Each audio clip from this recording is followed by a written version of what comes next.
I'm not Anhexchen, I'm Vanapitch, but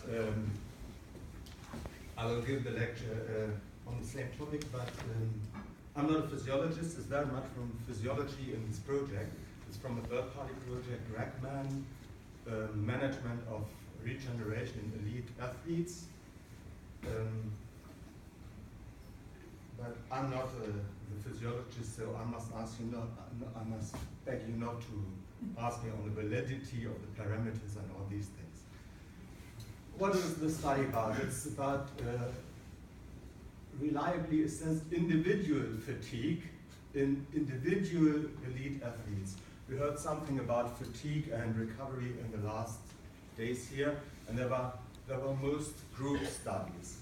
And the parameters which were chosen, there was a lot of parameters. Which parameters can we choose? There was a load of discussion about which parameters are valid parameters for which kind of recovery and fatigue. And I must say I was astonished about all this discussion, because from the working group I work in, for them it was clear there are blood-borne parameters which are the best parameters because they come from physiology, and we use two parameters. I will explain you this proof of concept with one parameter is creatine kinase. But once again, don't ask me about the validity of this parameter for recovery or fatigue. You see, there are lots of discussions I learned in the last 2 days. The criteria for the selection of the parameters are typically objectivity, measurement error, interference with training, relation to exercise-induced fatigue, and so on. But the problem with most of the indicators is that we have typically a large inter-individual variability. So this means in group studies, you find differences between athletes who are fatigued and who are recovered. There's no problem showing this in group studies, but when you try to derive reference ranges for individuals from groups, this inter-individual variability typically leads to very, very broad reference ranges, which are not appropriate for individual diagnostic. And I will try to show you the solution in the form of a race. We start with classical reference ranges, typically based on cross-sectional data, therefore including only inter-individual variability.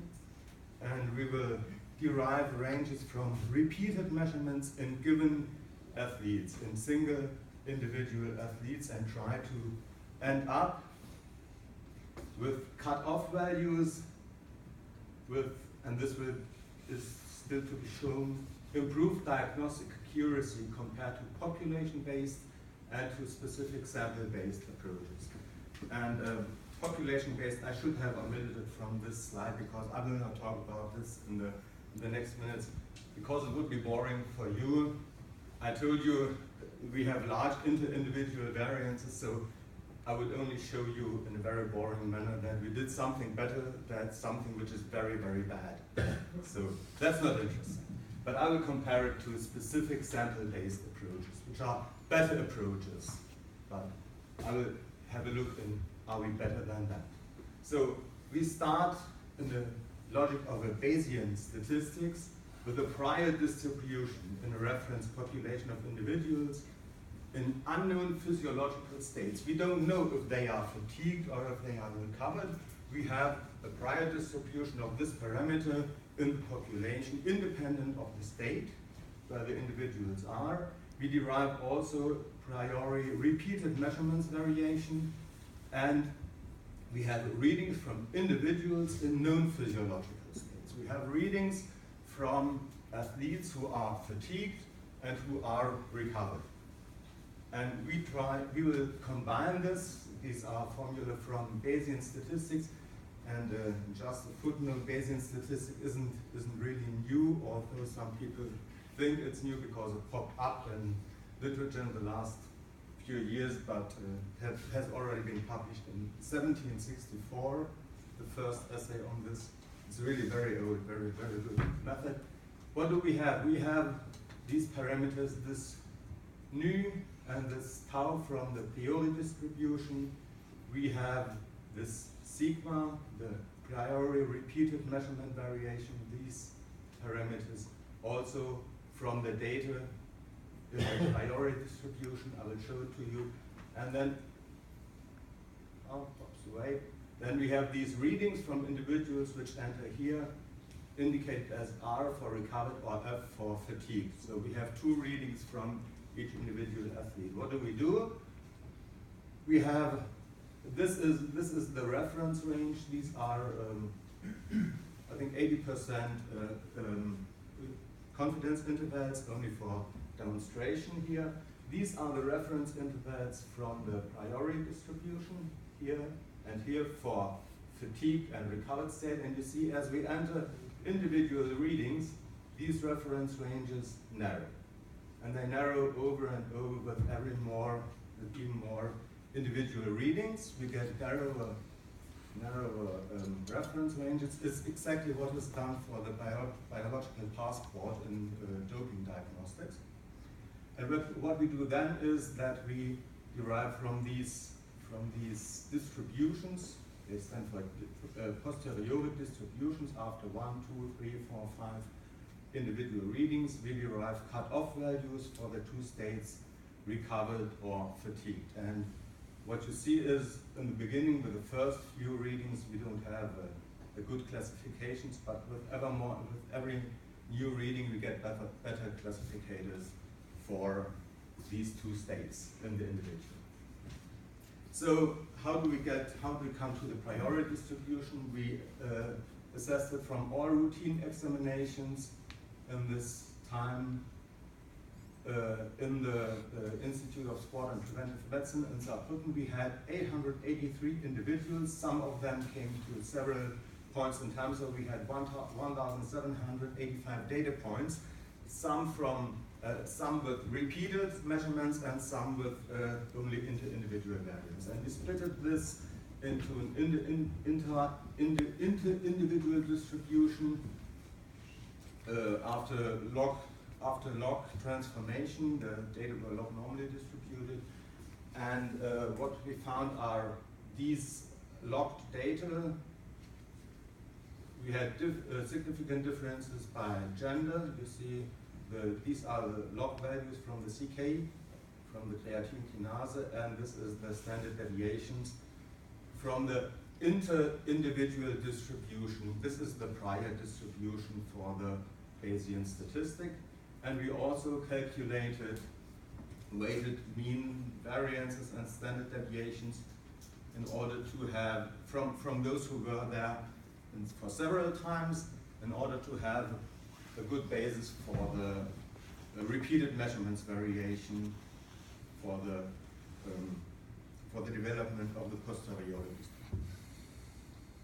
What did we do to get data for the individualization? We had 14 junior elite athletes, and they were investigated in 5 successive weekly microcycles.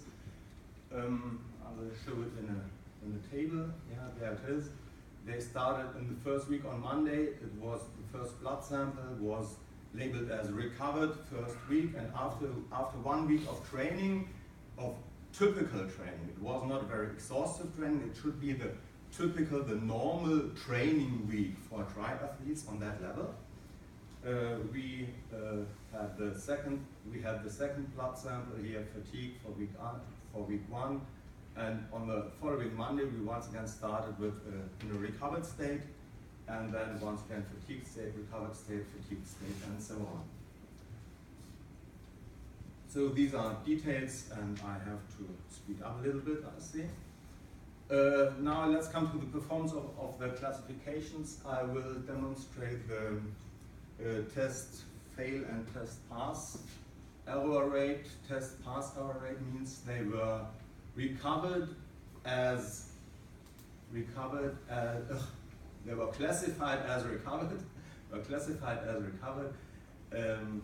but they were falsely classified as recovered. And this is the rate of the falsely classified among all data points which were classified as recovered. You can simply transform this to other parameters like sensitivity or specificity. It's only a transformation. It's only a certain way of looking on the quality of the data. It shows you how high is the probability to have a false classification in the data when I use these classificators. So once again, something technical, and here we have the individual test pass error rate and test fail error rate, and the group-based test pass error rate and the test fail error rate. The group-based error rates, they were derived from the data we had from this classification study. They were not population-based, they were from the same athletes derived. So you had seen before the population-based reference ranges were far too large for individual classifications, but even these group-based cut-off values led to very, very poor performance of the classifications. And these are the p-values in an exact binomial test. So what does this mean? The main result is, yes, we can considerably lower the error rates of this classification. This is an important point here. Even lower than group-based, even lower than for group-based decisions, but we should further improve it. Changements to the measurement regime could lead to even better values for the classifications. This is a detail which I will not dig too deep into this. We are thinking about that. We can trim cut-off values in ROC analyses according to what is the higher risk. Is the higher risk a false positive or a false negative decision? And it depends on what do you want to decide? Will you decide on how to go on in training with the athletes, or shall this one athlete be on the field in the next soccer match or whatever? So the cut-off values are now simply chosen in the middle of the two distributions in equal distances from the two means, but you can trim these cut-off values depending on what is this